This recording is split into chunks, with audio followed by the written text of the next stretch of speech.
World cup की बात extra जज्बे के साथ, हर बॉल कमाल, हर shot strong. Only on rummy speaks, brought to you by stronger Pepsi.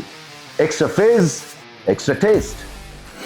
लो जी, किसी नमाजी की फूक जो है वो लग गई है, इसलिए कि पाकिस्तान को एक और चांस मिला है टू क्वालिफाई फॉर सेमीफाइनल। और ये खुदा भला करे, इंग्लैंड का बड़ी दुआएं मांगी होंगी पाकिस्तानियों ने इंग्लैंड के लिए, और दुआ लगी कि रेहान अहमद, एक और पाकिस्तानी ब्रिट ने इंग्लैंड को मैच जिता दिया। सो उन्होंने पाकिस्तान की हेल्प की, उनका खास तौर पे बहुत बहुत शुक्रिया। सो पाकिस्तान जब डेस्परेट होते हैं तो वो अपने से बढ़ के भी खेलते हैं। ऊपर से रमजान चल रहा है, दुआएं लगेंगी इंशाल्लाह, और देखेंगे कोई मिरेकल होगा। अभी भी उम्मीद तो है कि कुछ ना कुछ होगा, क्योंकि यहाँ तक किसी वजह से ये वापस इनको लाया गया है। कुछ तो है जो कि कंस्पायर कर रहा है फॉर ग्रेटनेस। तो लेट्स होप कि इनके लिए एक बेहतरीन दिन हो, हमारे लिए एक बेहतरीन दिन हो, बड़ा इंपॉर्टेंट है। बट बात जो करने की है वो इस मैच की है, न्यूजीलैंड और इंग्लैंड का। ये कांटेदार मुकाबला था, दो जो है रियल फोर्सेस जो कि T20 बड़ा अच्छा खेलती है, इनफैक्ट सारे फॉर्मेट ठीक ठाक खेलते हैं। तो ये कांटे का मुकाबला था, और इंग्लैंड इल अफोर्ड कर सकता था मैच हार के क्वालिफाई सेमीफाइनल खेलते, क्योंकि आपको रिदम और वो पॉजिटिव वाइब चाहिए सेमीफाइनल खेलने के लिए। सो हार जाते तो थोड़ा सा डेंट पड़ना था कॉन्फिडेंस में, मगर मैच हारा हुआ जिताया है। और किसने जिताया है? दो ऐसे प्लेयर्स जिनको कोई जानता भी नहीं था इस टूर्नामेंट से पहले। फिल जैक्स, जो कि बॉलर, थोड़ी सी बॉलिंग कर लेते थे, थोड़ी सी बैटिंग कर लेते थे। चौथा अपना प्लेयर ऑफ द मैच इस वर्ल्ड कप में वो जीते हैं, आप सोचें जरा। और दूसरा रेहान अहमद, एक पाकिस्तानी ब्रिट, पाकिस्तानी की हेल्प करके चले, उनका बहुत बहुत शुक्रिया। बट कहीं से रस्टीनेस नहीं देखी, प्रॉपर शॉट्स, जो छक्के जब लगाने की आई तो उन्होंने छक्के लगाए। और ये जो मैच लेके गए हैं, ये यही पार्टनरशिप लेके गई है फिल जैक्स की और रेहान अहमद की। 44 रन की पार्टनरशिप मेरे ख्याल में कोई 16-18 बॉलों में की है।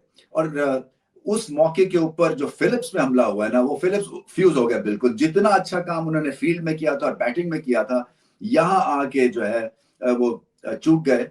मगर उसकी वजह यह थी कि इस सोडी ने इतनी खराब बॉलिंग की कि इनको ये ओवर करवाना पड़ गया कप्तान को, और फिर उस वक्त हमला इन पे प्रॉपर हो गया, क्योंकि ऑफ स्पिनर जो है वो लपेटे में आ जाता है। अगर आपके पास ज्यादा वैरायटी ना हो तो फिर मुश्किल हो जाता है इस सिचुएशन में बॉलिंग करना, अगर आप रेगुलर ऑफ स्पिनर है।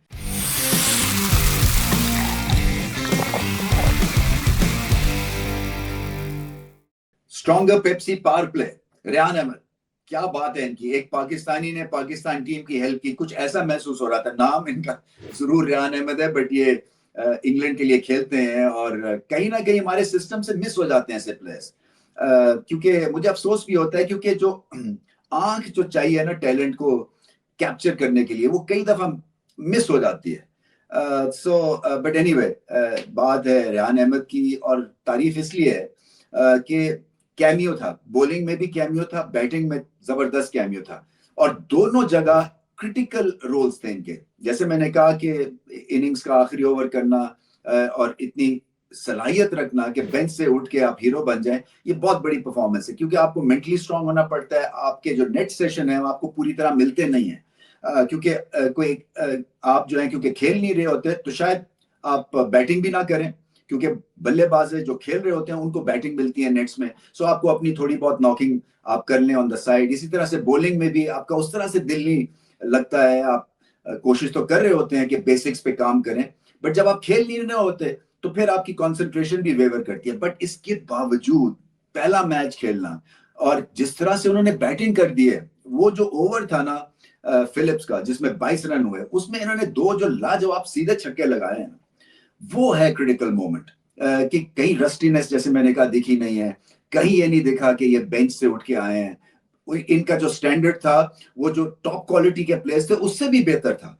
तो ये होता है कि आपकी जो टीम की जो जो एक एनवायरनमेंट है, उसमें क्या चल रहा है, स्मार्टनेस चल रही है, आप गेम रीड कर रहे हैं, आप को पता है जब आपको मिलेगा एक रोल मिलेगा, आपकी जब सिलेक्शन होगी तो आप बेहतरीन परफॉर्मेंस करेंगे। सो अपने आप को उठा के रखना, टीम प्लेयर बनना एज अ 12th मैन, और फिर इस डिटर्मिनेशन से खेलना कि मैं हीरो बनूंगा।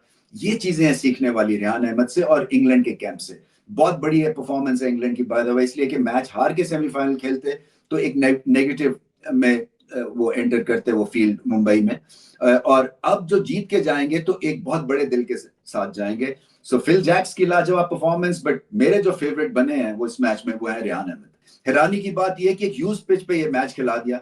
मैं तो हैरान हो गया हूँ, वर्ल्ड कप है, आप किस तरह से यूज पिच के ऊपर आप मुकाबला करा सकते हैं, क्योंकि वो 50-50 गेम हो जाती है ना। और न्यूजीलैंड को हेड स्टार्ट मिला क्योंकि एक तो वो टॉस जीते, दूसरा श्रीलंका के खिलाफ इसी पिच पे खेले हुए थे, उनको आइडिया था कि किस तरह से ये पिच खेलेगी। सो मुझे ऐसा लगता है कि इसमें न्यूट्रलिटी दिखी नहीं है। सो इंग्लैंड के लिए बड़ा मुश्किल सा ये मैच हो गया था।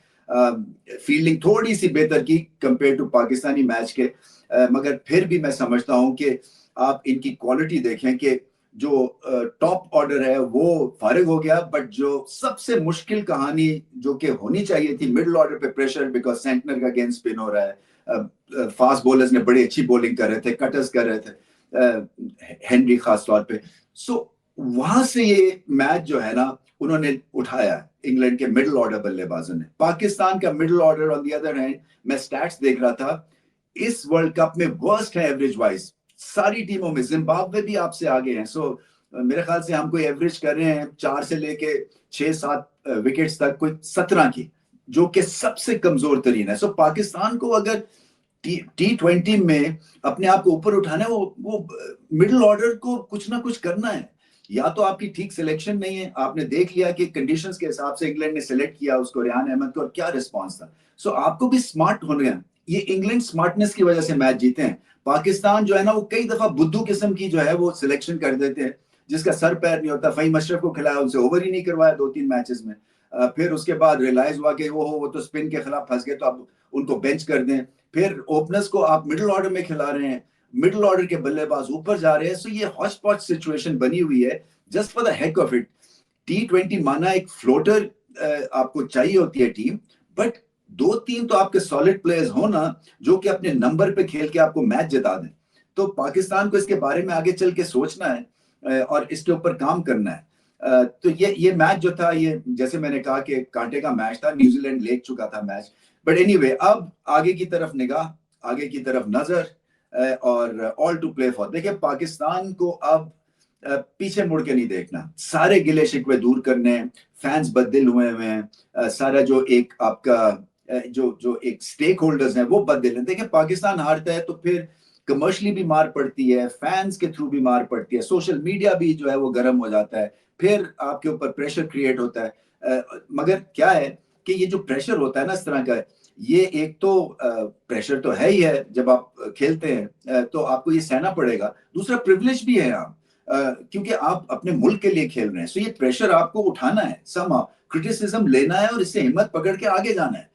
क्योंकि कई क्रिटिसिज्म तो बेकार होते हैं, कई जो है ना वो वैल्यूबल होते हैं, जो कि आपको मजबूर करते हैं कि मुझे शायद दोबारा से अपनी जो एक पोजीशन है या मेरी परफॉर्मेंस जो है ना उसको रीथिंक करना है और रीएवैल्यूएट करना है।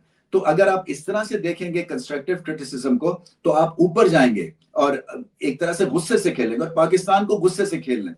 देखिए जो लिखने वाला होता है ना वो अपनी बेस्ट आर्टिकल लिखता है जब वो पैशनेट होता है। इसी तरह से आपकी क्रिकेट में जो बेस्ट परफॉर्मेंसेस आती है ना जब आप पैशनेट होते हैं। और ये तो वर्ल्ड कप की स्टेज है, देखें ये नाम बनाने की स्टेज है, ये अपने आप का लोहा मनवाने की स्टेज है, ये फैंस को के दिल जीतने की स्टेज है, ये जो है गिले शिकवे दूर करने की स्टेज है। सो आप बिल्कुल एक जहन ओपन माइंड के साथ जाएं, क्लैरिटी होनी चाहिए, और एक ही मकसद है कि हमने 13 ओवर्स में ये मैच खत्म करना है, और हमने अब ऐसी क्रिकेट खेलनी है जिससे पहले खेले नहीं है। तो कोशिश करें। बाकी जो है जैसे मैंने कहा ना कि दुआएं लगे ही लगेंगी, ये हो नहीं सकता कि दुआ ना लगे। चले थोड़ी सी मतलब मेरा है कि out of the left field वाली एक थिंकिंग है, बट हमारे मजहब में ये चीज बड़ी स्ट्रांगली कंसिडर होती है, और मैं समझता हूँ कि इसका इम्पैक्ट जरूर होगा। आप मेहनत करें, बाकी फैंस जो हैं आपके पीछे खड़े होंगे। सो बड़ा इंटरेस्टिंग मैच, एक डेड रबर सोच रहा था मैं कल कमेंट्री के लिए जाने के लिए। सो सडनली जोश पैदा हुआ है कि देखें पाकिस्तान अब सारी दुनिया को गलत प्रूफ करेगा। और न्यूजीलैंड ने, कप्तान ने कहा मैच देखेंगे, क्योंकि उनके भी दिल की धड़कनें तेज हुई होंगी। बट पाकिस्तान के पास एक बेहतरीन मौका मिला है, from nothing to becoming a hero. Extra fizz, extra taste, stronger Pepsi.